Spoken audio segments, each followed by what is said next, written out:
네 번째 주제는 돈이 일하게 하라. 자본가들이 가장 많이 말하는 것이 이겁니다. 돈이 일하게 하라. 성공한 사람들, 또 세상적인 좀 말이긴 하지만요, 경제적으로 부를 이룬 사람들, 돈을 많이 버는 사람들 보면은요, 차이점이 딱 한 가지인 것 같아요. 내가 직접 일하냐, 남이 일하게 만드냐. 그러니까 돈이든 사람이든 나를 위해서 그걸 많이 일하도록 만드는 사람은 클 수밖에 없어요. 근데 딱 내가 일한 만큼만 내가 버는 사람들, 이런 어떤 경제 구조를 갖고 있는 사람은 돈을 조금 벌 수밖에 없습니다. 내가 일한 만큼만 딱 오는 거죠. 대부분 근로소득자들이 그렇잖아요. 근로소득자는 돈을 많이 벌 수가 없어요. 왜? 내가 가서 일해야 되고 그래야 돈이 생기고요. 또 일한 만큼만 딱 와요. 내가 1이라는 일을 했는데 100이라는 열매로 오지 않습니다. 물론 성령의 능력이 막 부어주시면 가능하겠지만 그건 우리의 인간적인 어떤 결과는 아니고 하나님의 이제 섭리니까요. 저희가 할 수 있는 걸 보면, 인간적인 노력에서 돈을 잘 버는 사람 보면, 내가 일이라는 투자를 했는데 100이라는 열매가 오려면 100명의 사람을 모으든 또 100이라는 자본을 모으든 해서 이 사람이 나를 위해서 일하게 만들어야 돼요. 이런 소득들이 돈을 잘 법니다. 제 직업만 봐도 그래요. 제 직업을 보면 제가 회계사라는 직업이 있고요. 그다음에 강의를 하는 직업도 있고 작가라는 직업도 있고 책을 쓰니까요. 투자를 하니까 투자라는 직업도 있죠. 제일 돈을 잘 버는 직업군이요, 사실 투자 쪽이나 책 쪽이에요. 또 사업 쪽. 이런 것들은 다 제가 일하지 않습니다. 사업도 보면 저는 지금 8월도 한 달 휴가거든요, 제가. 그런데 회사에서 돈이 벌릴까요, 안 벌릴까요? 제가 한 달 휴가 가면 벌립니다. 이게 너무나 좋은 수익 구조 아니에요? 내가 일하지 않으면 돈이 안 벌리는데 정말 안타까운 거죠. 그럼 계속 일을 할 수밖에 없는 거예요. 근데 저는 제 사업체를 만들어 놨기 때문에 그 사업체에서 저희 직원들이 일을 합니다. 저의 사업체가 있어도 제가 일하면 안 돼요. 제가 일하면 전 휴가를 못 가요. 제가 휴가 가면은 돈을 벌 사람이 없으니까. 근데 사업체를 만들어 놓고 저를 위해서, 저희 회사를 위해서 일할 수 있는 직원들을 딱 놔두니까 그 직원들이 제가 없어도 계속 일을 하는 거죠. 그럼 저는 딴 일을 또 할 수 있는 겁니다. 저희 직원들이 저를 위해서 돈을 벌고 저는 또 다른 걸 해서 거기서 돈을 벌 수가 있는 겁니다. 그러니까 돈이 벌리는 구조가 그래요. 자본주의 구조가. 그래서 사업을 하라고 그래요. 보통 돈을 벌려면. 남의 밑에서 일하지 말고 남의 위에서 일을 하라고 합니다. 그 사람들이 나를 위해서 일을 하면 되니까. 두 번째, 작가라는 직업도 실제로 제가 직접 일하지 않는 소득이에요. 홍대리라는 브랜드는 24시간 일하잖아요. 홍대리는 365일 휴가가 없어요. 얘네는. 그리고 저를 배신하지도 않아요. 얘는 지가 판 만큼 출판사만 정직하면 저한테 따박따박 인세를 갖다 줍니다. 저는 책 한번 써놓으면 걔가 이제 알아서 하는 거죠. 물론 그 브랜드를 관리하고 책을 쓰는 경험을 제가 갖고 그 책을 만들면 여기까지는 제가 하죠. 그 초기 투자한 거죠. 그걸 해놓으면 그 다음부터는 얘가 법니다. 그게 잘 벌리도록 저는 머리만 쓰면 되는 거예요. 이것도 어떻게 보면 제가 만들어 놓은 하나의 사람인 거죠. 홍대리도 저를 위해서 일하도록 만들어 놓은 겁니다. 투자도 마찬가지입니다. 투자도 제가 주식 투자나 부동산 투자를 하면, 전 주식 투자를 주로 하는데, 주식 투자를 하면 동사라는 회사에 제가 돈을 투자했어요. 열심히 커피를 파는 건 누구예요? 동서라는 회사가 파는 거죠. 맥심이라는 커피를.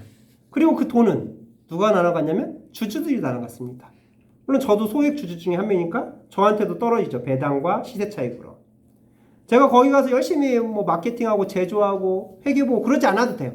그 회사가 열심히 벌고 주주들한테 나눠 갖는 겁니다. 이런 직업군, 이런 사업군을 갖고 있는 사람이 돈을 잘 벌어요. 나를 위해서 일해줄 수 있는 사람, 나를 위해서 열심히 일하는 돈, 자본, 이런 것들을 많이 뿌려놔야 돼요. 그거는 처음부터 돈이 많은 사람일 수도 있지만 그렇지 않은 사람도 많습니다. 처음에는 내가 돈이 하나도 없었는데 그런 것들을 자꾸 심어놓은 거죠. 그러다 보면 걔네들이 눈덩이 효과를 만들어요. 시간이 가면서 이렇게 부풀립니다. 그래가지고 나중에는 진짜 거기서 나오는 돈만 가지고 해도 쓰고도 남을 정도가 돼보세요. 그럼 돈이 더 많아지죠. 그래서 배당을 받는다, 한 달에 뭐 10만 원 받는다 이러면 내가 쓰고 또 모자라지만 한 달에 배당으로 1,000만 원이 생긴다. 그러면 쓰고도 남아버리는 거죠. 그러면 그 돈이 더 모아져서 남는 돈이 더 눈덩이 효과를 가져올 수가 있습니다. 그런 소득권을 자꾸 좀 만들어 놓으려고 노력을 좀 하시면 좋을 것 같아요. 직장 다니는 사람은 그런 거 못하는 거 아니야? 그렇지 않습니다. 저도 직장 다닐 때 제가 책을 쓰기 시작했거든요. 직장 다닐 때 제가 갖고 있던 경험들 있죠. 이런 것들을 저는 메모하는 습관이 있었어요. 그러니까 꼭 책을 내지 않더라도 내가 갖고 있는 경험이나 지식을 메모를 해놓는 자체만 가지고도 나중에 책이 될 수도 있고요. 유튜브도 그래요. 유튜브 그 유명한 유튜버들이 처음부터 유튜브 하려고 이렇게 뛰어든 사람보다는요. 초창기 멤버들 또 구독자 막 100만 명, 200만 넘는 사람들은 보면 자기가 원래 갖고 있었던 어떤 취미나 직업에다가 유튜브라는 툴을 붙인 사람들이 훨씬 많아요. 그 우리나라에 3천만 명의 구독자를 가지고 있는 그 키즈 관련된 저 유튜버가 있는데요. 이름이 제가 갑자기 생각이 안 나네요.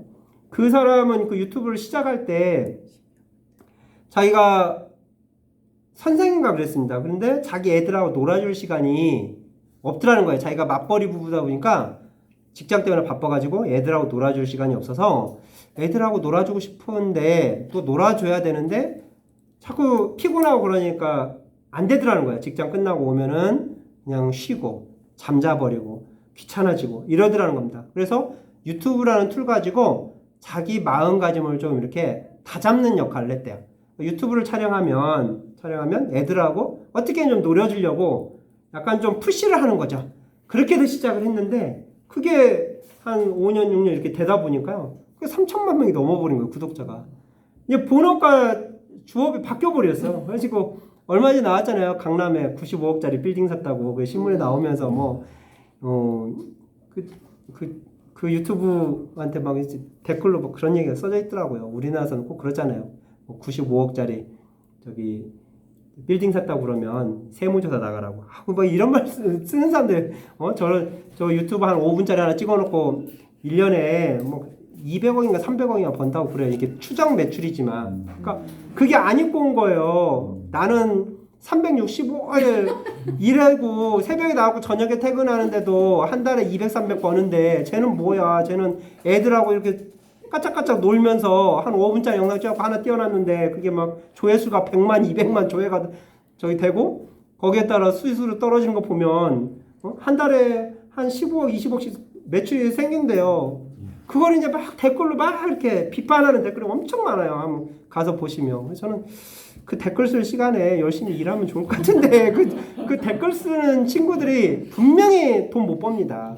그러니까 사회에 대한 불만이 많아요. 사회에 대해서 열심히 일하는데 왜 나한테 대가가 안 오느냐 이런 불만을 갖고 있는 거예요. 그래서 저는 그 친구도 있으면 뭐 저한테 물어보지 않아 제가 대답은 안 하는데 저한테 물어보면 대답해 주겠어요. 너도 해봐. 그러면 너도 그 애들하고 까짝까짝 5분 놀아도 뛰어봐. 그게 되나? 그 얼마나 힘든 고생을 해갖고 그 사람을 만들어놨겠어요. 우리가 보이기에 5분 정도 그냥 영상 보는 거지만 그 사람들은 남들이 가지 않은 길을 아무도 관심 없을 때 7년 이상의 시간을 거기다 투자한 겁니다. 그리고 그 툴을 잘 사용한 거죠. 툴을. 어떤 툴을 잘 사용했냐면 구글이라는 툴을 잘 사용한 겁니다. 자기를 위해서 구글이라는 엄청난 어떤 시스템을 이용한 거죠. 그런 걸 잘 이용하는 사람이 돈을 버는 겁니다. 이 경제라는 거는 꼭 그 돈의 가치로만 따지는 않거든요. 내가 열심히 일한 만큼 꼭 돈이 오고 그러진 않아요. 그게 사실은 공정치 않다 이렇게 말하기도 좀 어렵습니다. 왜냐면 사실 돈을 많이 번다고 행복하거나 그런 건 아니기 때문에 하나님은 굉장히 공정하신 분 아닌가요? 그렇죠? 그러니까 돈의 액수만 가지고 공정성을 따지는 게 인간적인 생각인 거지. 하나님의 눈에서 보면 돈마저 가져간다고 저 사람이 뭐 행복하거나 돈으로부터 자유로운 것도 아니고요. 하나님의 섭리에서 보면 그 정도 그릇이 되는 사람 너는 이 정도의 그릇이 되기 때문에 이만큼 부어주시는 거지. 그 사람이 열심히 일해서 또 근무 시간이 길다고 돈을 주는 건 아니거든요. 그래서 우리가 돈을 많이 벌려면 많이 벌려면 물론 목적이 더 중요하겠지만 일단 그 목적이 정립이 됐다고 가정을 하면 저희가 할 일은 돈이 저희를 위해서 일하게 만드는 거. 이 시스템을 자꾸 찾아놔야 돼요. 그 시스템을 생각을 해야 되고 그러면서 제가 하는 일을 열심히 해야 됩니다. 그러지 않고 돈이 나를 위해서 일하는 시스템을 만들지 않고 내가 가서 그냥 열심히 일하잖아요. 그러면 내 인건비만큼만 딱 떨어져요. 그런 직종이 강사. 제 직업 중에 하나가 강사인데 강사는 자기가 딱 일한 만큼만 떨어져요. 그래서 제일 돈이 안 되는 게 강사예요. 그래서 가르치는 직업치고 돈 잘 버는 사람 봤나요? 대학 교수. 뭐 명예는 있지만 돈은 잘 받지 못해요. 매일매일 설교하는 목사님 돈 못 벌죠?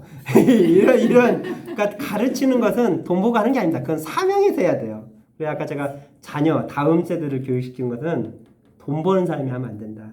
그러면 교육 자체가 이거는 사업이 돼버리고 교육이 제대로 될 수가 없어요. 교육은 돈을 생각하지 않는다면 사명감 가지고 해야 되는 거. 우리는 이제 경제 강의니까 돈 벌게 하려면 돈이 일하게 만들어야 돼요. 우리 그 에베소서나 골로새서가 교회론과 기독론을 얘기를 하고 있잖아요. 에베소서가 교회론, 골로새가 기독론. 그래서 거의 내용이 뭐 교회론이 기독론이니까 다 그리스도에 대한 내용이니까 보면은 에베소 4장 11절 12절에 이런 말씀이 있네요. 그가 어떤 사람은 사도로 어떤 사람은 선지자로 어떤 사람은 복음 전하는 자로 어떤 사람은 목사와 교사로 삼으셨으니 이는 성도를 온전하게 하여 봉사의 일을 하게 하며 그리스도의 몸을 세우려 하심이라. 참 주님이 하시는 방식을 보면 돈 버는 노하우가 좀 딱 있는 것 같아요. 주님이 보시면 주님이 돈 벌려고 한 건 아니지만 복음을 전하고 어떤 일을 하실 때 자기가 일하지 않으세요. 보면 제자들을 키우고 또 교회를 세우고 해서 주님을 위해서 일하게 만들죠. 돈 버는 원리도 사실 거기에 있습니다. 일을 할 때는 이런 구조를 잘 만들어 놓은 사람, 이런 사람들이 아마 돈의 축복을 많이 받는 것 같아요.